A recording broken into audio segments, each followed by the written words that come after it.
Here we go with John Adams. I am Dave Hooker, and there is plenty of things to talk about. How about the college football playoff rankings? Yes, let's dive into that.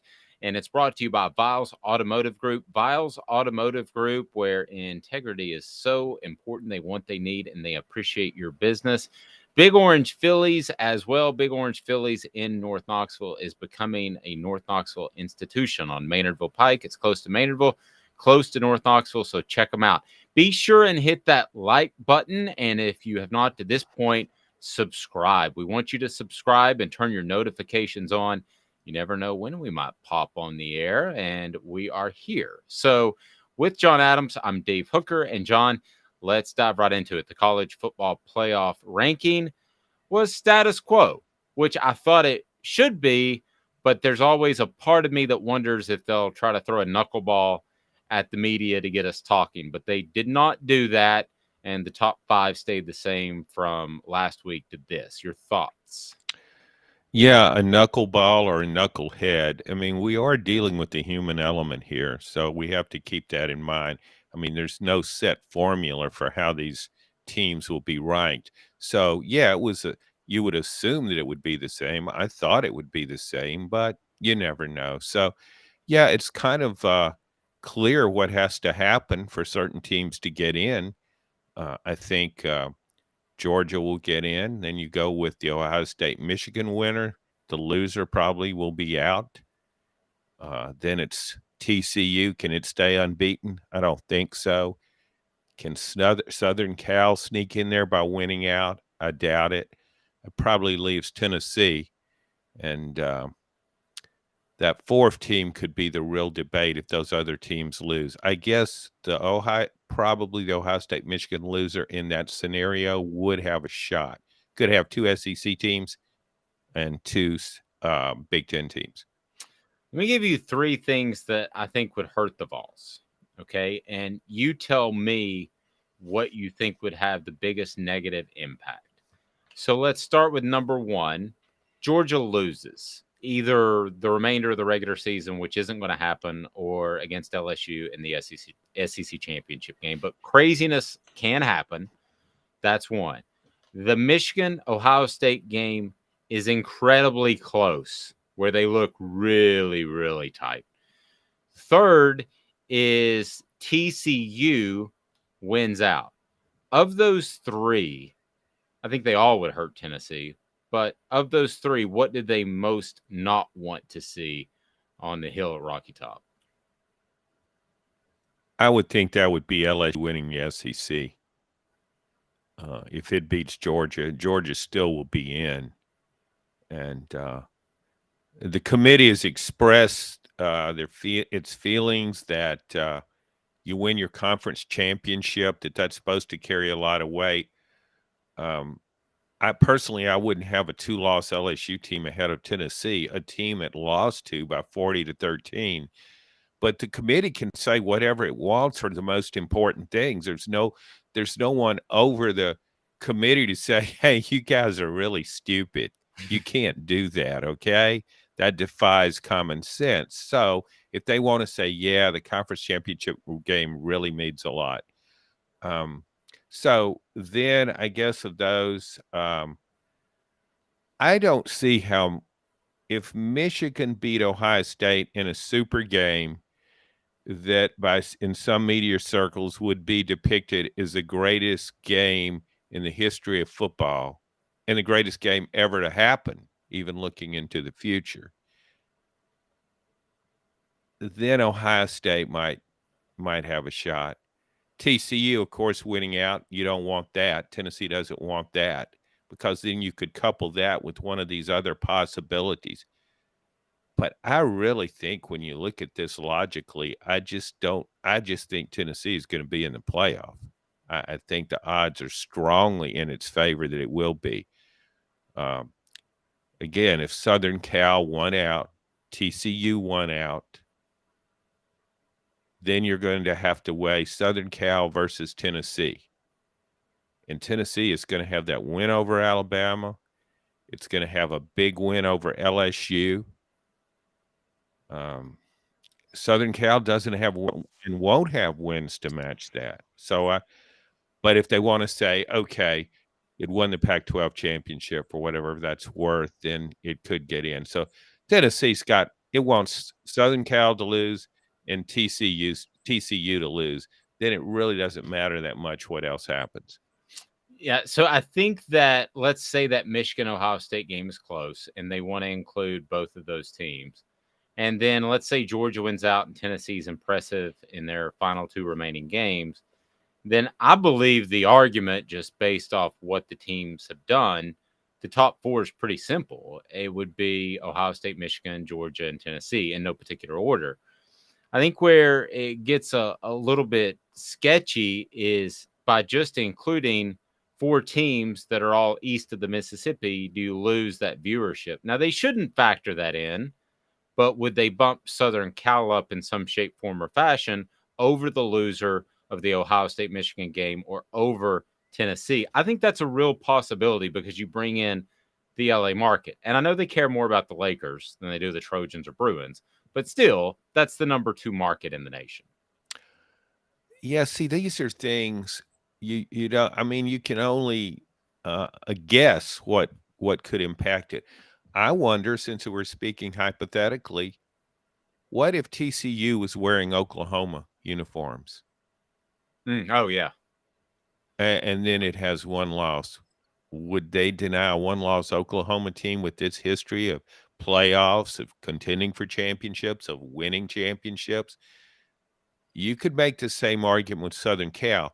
Based on your scenario, if Ohio State beats Michigan in a close game and Michigan has one loss, and Southern Cal has one loss and wins its championship, wins the Pac-12 championship, I'm taking Southern Cal in that situation.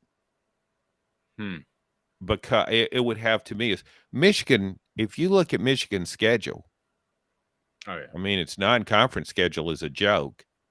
And the Big Ten is not a strong conference this year. Pac-12 is probably a better conference. So I would definitely take USC. Then you would have, and to your point, you want to get geographical about this.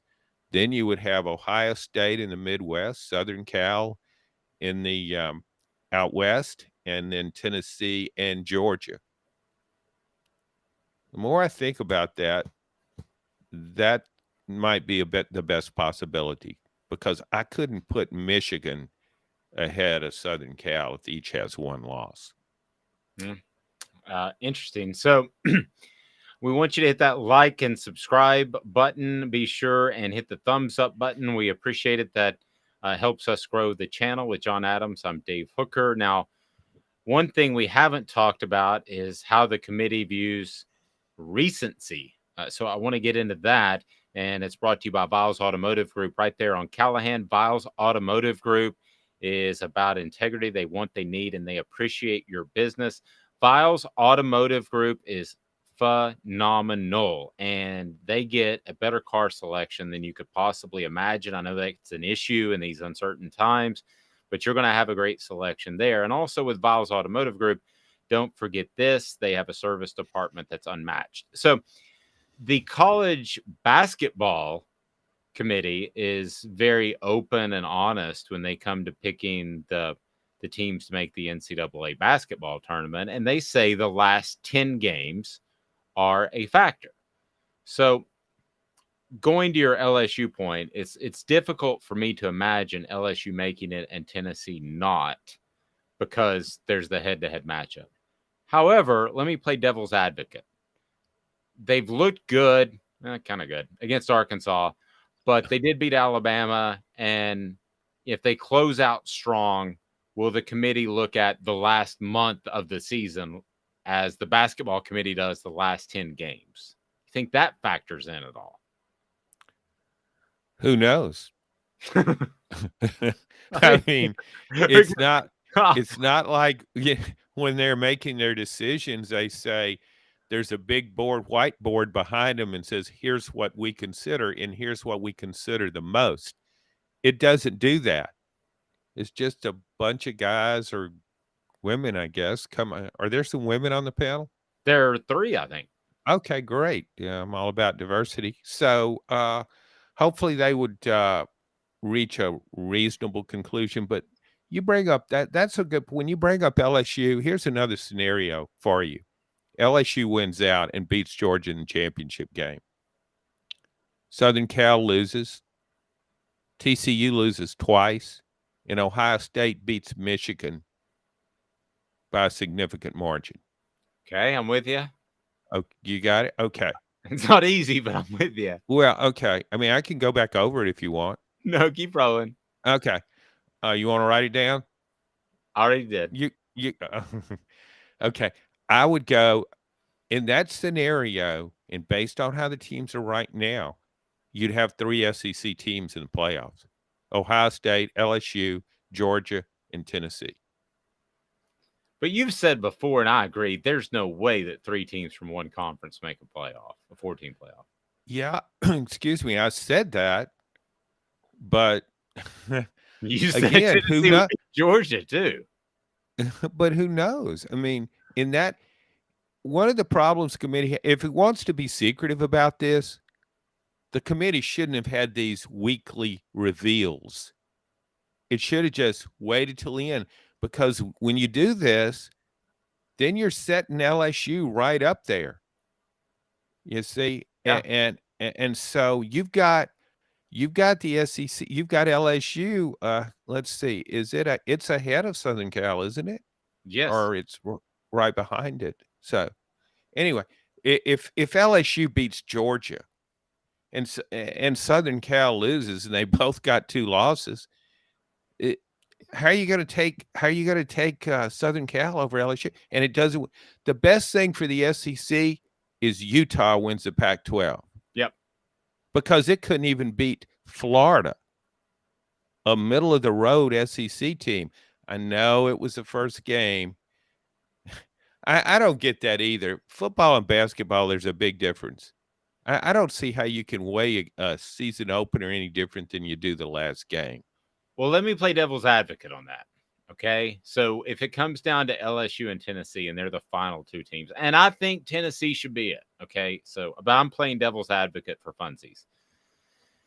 LSU practices in the afternoon. They go out there. That game's at 11 o'clock a.m. Central Time, their time, body clock, fumble, punt return. Things get out of hand quickly. I mean, the fans leave. Don't forget that the leave. fans all leave. Yes, and want to make a coaching change. I'm not saying this is a strong argument, John, but Okay, I'm making that argument, and that they've grown from a horrid month in September, and now they're something special, and boy, they are tough to deal with. Okay, that wouldn't sway me, but I can't speak for the committee who can. But you know what? LSU had another chance at this. And could it have played any worse than it did against Florida State? That's true. I mean, that's like a bunch of guys got together a few minutes before kickoff and said, "Hey, let's go put on some football uniforms and play this Florida State team. We don't know each other, but let's just do that." I mean, it's just totally disarray in that game. I can't ignore that. But if it had won that game, then you'd be, how then could you, if it beat Georgia, how could you prevent 3 teams from the SEC being in? Well, I would argue this too, that I don't understand how Southern Cal is not ahead of LSU, because LSU barely beat Arkansas without their starting quarterback, KJ Jefferson. I mean, John, if I'm looking at that, I think Southern California should be ahead of LSU, but they're not. It's almost like, for some reason, and I don't know what it is, like LSU, even with 2 losses, 2 bad losses, are kind of like the committee's darling for some reason. Maybe they think Joe Burrow's coming back and Jamar Chase, Justin Jefferson. No, you're right. And see, that's the problem I have. If you have Southern Cal behind LSU now, and LSU beats Georgia, what could Southern Cal possibly do to move ahead of LSU? Oh, you won the Pac-12. Okay, we'll drop LSU after it beat the best team in the country. See, that's why I'm saying if you're going to do this weekly reveal, it leaves yourself open to tremendous scrutiny. Yeah. Click that thumbs up button. It helps the channel. We greatly appreciate it and allows us to bring you a quality content with John Adams. And he is fantastic, as you know. And I tell you what's fantastic is Big Orange Phillies on Maynardville Pike.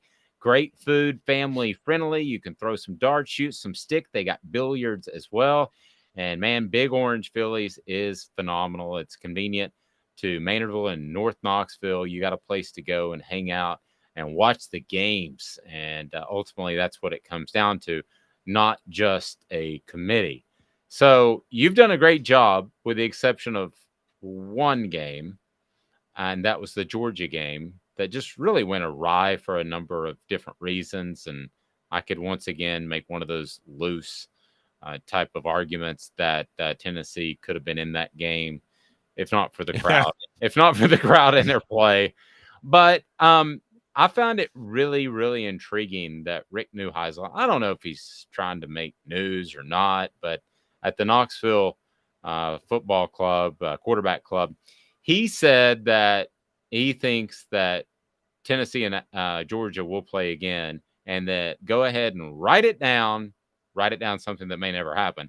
Write it down that Georgia is going to lose to Tennessee because Tennessee will make the necessary adjustments, and that it was crowd noise and it was all that stuff. So I'm not even making that argument.